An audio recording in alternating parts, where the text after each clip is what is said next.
মরতে হয় যাও, জান্নাত জাহান্নামের মাঝখানে একটা জায়গা আছে, জায়গাটার নাম হলো আরাফ। এই আরাফের মধ্যখানে যে দাঁড়া, ওখানে যে মালাকুল মউত কাঁপতে থাকবে। মালাকুল মউত বলবে, আল্লাহ সৃষ্টির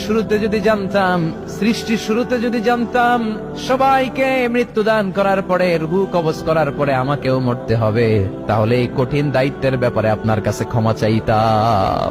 আজকে আমারও যে ভাগ্য বরণ করে নিতে হবে সৃষ্টির শুরুতে, আমি এটা কল্পনাই করতে পারি নাই। আল্লাহ বলবেন, নো টক, মুত ইয়া মালাকুল মউত, মরে যা, মরে যাও। বলার সাথে সাথে মালাকুল মউত এক বিকট চিৎকার হাঁকিয়ে মরে যাবে। মালাকুল মউতের চিৎকারটা সেদিন এত ভয়ঙ্কর হবে, বিষ্ণু ঈসা ইসলাম বলেন, ওই চিৎকারের আওয়াজ যদি পৃথিবীর মানুষেরা কান দিয়ে শুনতে পেত, তাহলে কিয়ামত সংগঠিত হওয়ার জন্য আলাদা করে ইসরাফিলের সিংহার প্রয়োজন হতো না।